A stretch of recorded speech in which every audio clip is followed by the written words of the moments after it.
But this morning, the beginning of a path forward. I want to bring in CBS News contributor Robert Berger. He's joining us from Jerusalem. Robert, you've covered crises in the Middle East for decades. I have to start with the obvious. Does this moment feel different? Yeah, this is one of the most historic moments I can remember covering the story over 30 years. This is the longest war that we've ever seen. 2 years, exactly 2 years to the day that these about 250 Israelis were taken hostage. And finally, they're coming home today. 7 being released right now on their way to the Israeli military. It's a historic day that goes down among some of the other major historic days, such as the Oslo Accords in 1993, the peace deal with Egypt back in '79. But this is really, we're watching history unfold here. It is, of course, a day of elation in Israel. And Robert, I'm going to ask you to stay there for a second because I do want to bring in our Haley aunt. She's in Tel Aviv at Hostage Square, where families of hostages, they've gathered throughout the past 2 years. Haley, what's the mood there right now? Hello. Well, we're joining you over the phone simply because there are so many people here that it's overwhelmed the signal. We got here at about 6 a.m. The square was already pretty much full, and people have just been flowing in all morning long because this is an enormous moment, both for the families of the hostages and for the people here in Israel who have been desperate to get all of the hostages home now for 2 years. Coming to this square throughout the war to protest, to try to demand the kind of deal that we're seeing now, to support one another, to support the hostage families. And today they are flocking here in their hundreds, if not thousands, to be here for this really historic moment. And Haley, I mean, as you said, right, you're on the phone joining us, and we can hear how difficult it is with the sound. So many people, I'm sure, trying to communicate right now. What info are you getting about the hostages specifically that have been released?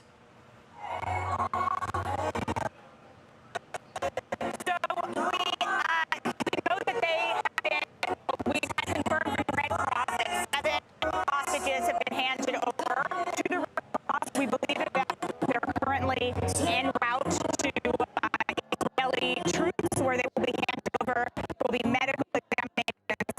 They'll be into a base of Israel, where if they're in good enough medical condition, they'll be united with their families.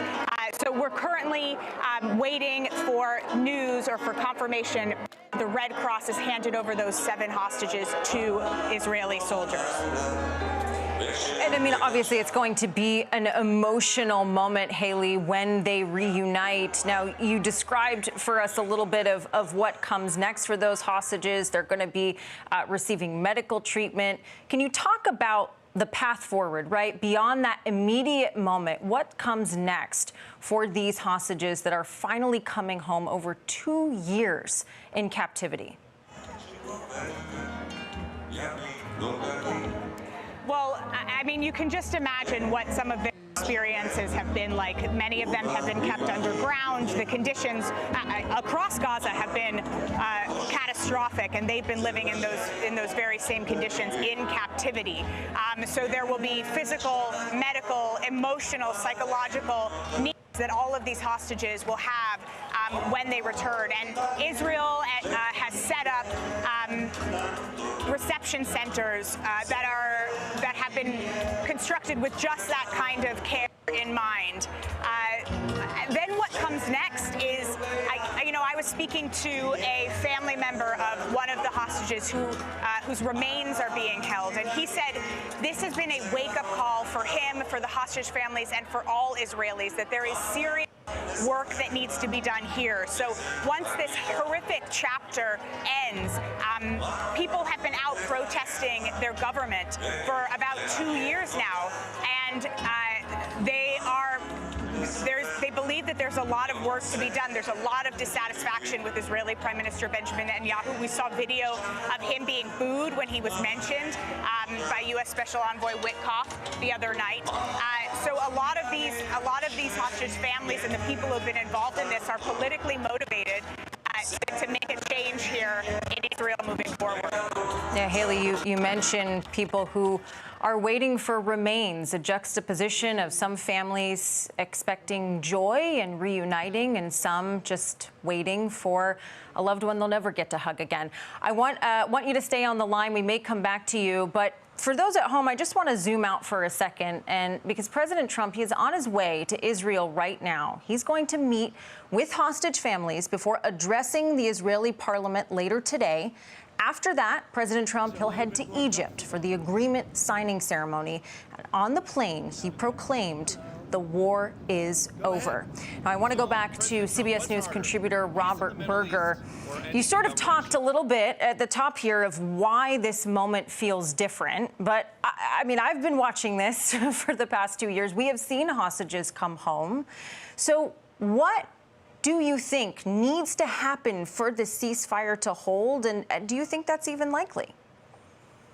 It's going to be difficult, but, you know, just getting the hostages back is a major accomplishment. A lot of people really didn't think we were going to see this day with the last hostages coming back. So that in itself is an achievement that is going to be important. But there is a lot of difficult work ahead. For instance, who's going to rule Gaza?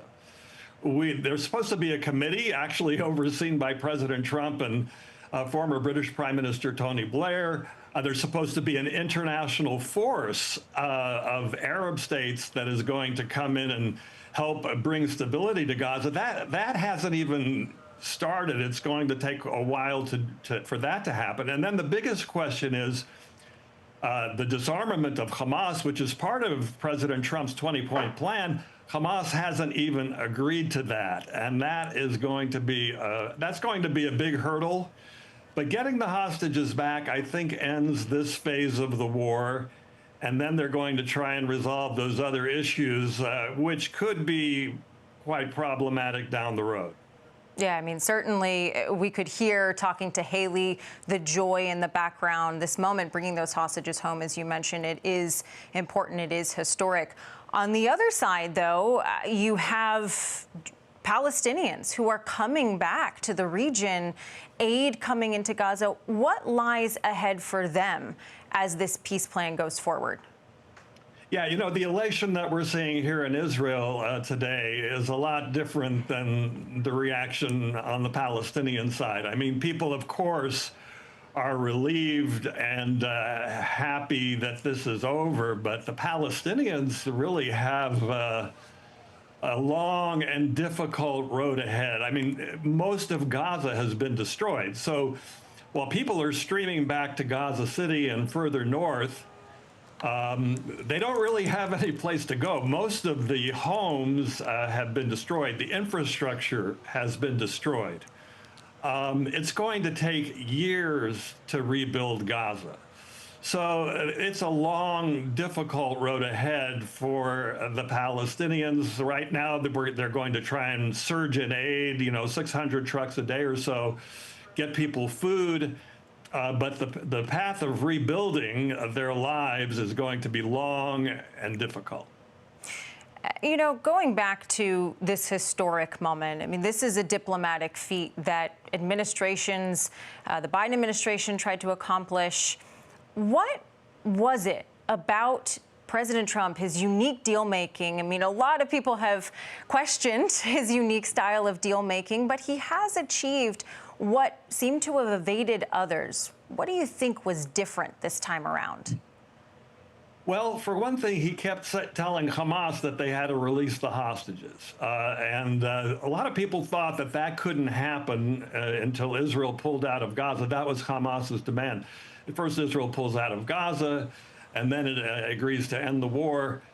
Trump kept saying that if they don't release the hostages, all hell is going to break loose. Sometimes it was an empty threat, but ultimately, I think the big thing was that Trump was able to get the Arab states on board with all of this. We're talking about the Gulf states. He got Turkey. He got all of the Muslim states, or most of them anyway, to come on board and tell Hamas, okay, it's time to end the war. So, over here, President Trump is going to be welcomed as a hero because he was the one who was finally able to get this done. And of course, he'll be speaking to the Israeli parliament today and meeting with hostage families, expecting a warm welcome given the feat of this diplomacy. What future, though, do you think Netanyahu has in Israel? I mean, we heard Haley before saying that there were boos when he was mentioned. What are your thoughts there? Well, Netanyahu isn't finished. Certainly the hostage families and their supporters and the people demonstrating out on the streets for the past year felt that Netanyahu didn't do enough to get the hostages out. He was more interested in defeating Hamas, in keeping his very right-wing coalition together, the partners who said that Hamas has to be destroyed. But, elections are due in about a year, and you can't count Netanyahu out. I mean, according to the polls, the elections are going to be close. Netanyahu still has a base, and the fact that he kept his promise to actually get the hostages home, he's not in such a weak position as you might think. He could win the next election. He's got a lot of accomplishments. He defeated Hezbollah in Lebanon. He took out Iran's nuclear program. He decimated Hamas. So a lot of people hate him, it's true. But a lot of people, he still has a base. And Netanyahu is not finished. He could win the next election in a year. It'll probably be very close. Robert Berger, so appreciate your insight, having covered this region for so many years on a morning that is historic. Thank you for your time. I want to go back to our Haley Ott. She's in Tel Aviv at Hostage Square. She's on the phone because, as we said before, there is so much communication, people trying to call, so much excitement there as we are getting word that these hostages are coming home. Haley, it's been an emotional 2 years. Some Israelis have described this as nationwide PTSD. You are standing in Hostage Square, which has become a symbol over these 2 years of this conflict, of the grief. How do you think people will process the closure of this chapter? I think that the idea that the hostages are coming home, and apologies, I'm hearing myself back in my ear, is a kind of closure. But this, as you say, this horrible chapter may be coming to an end, but there's still a long way to go. We were here really shortly after October 7th, and this sort of shock and horror that Israeli society experienced on that day, we witnessed. And then we've been here back multiple times over the course of the war, back to Hostage Square, watching hostage releases. This is something that has shaken this country, shaken this region. Some of what you were discussing earlier about the deal that President Trump was able to work out involving other countries in the region, those changes arguably couldn't have been made if not for this event. This really has radically changed the status quo here. And, people are so amazed and grateful and shocked that the hostages appear to be coming home. We just need to wait and see what comes next. And Haley, I want to thank you for battling through the technical difficulties, the noise, because I think having your perspective of what it feels like right now on the ground is so important. So thank you for your time. And to recap, 7 of the hostages taken in the October 7th attacks have now been handed over to the Red Cross. The last group of living hostages is expected to be released shortly. President Trump, he is on his way to Israel before attending an agreement signing ceremony in Egypt. And as we close tonight, the path to peace unfolding this morning, perhaps It provides a glimmer of hope to move forward, for Israelis to heal and for Palestinians to rebuild. We're going to have special coverage later today on CBS Mornings. This has been a CBS News special report. I'm Kelly O'Grady.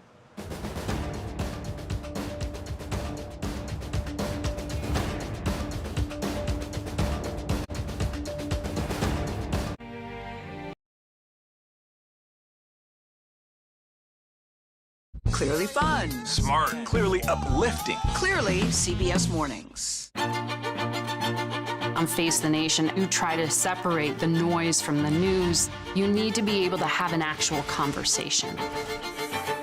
The CBS Evening News. In-depth reporting. We took a look at first-time homebuyers. Do you think it's more of a seller's or a buyer's market right now? Grab this. How do you squeeze 4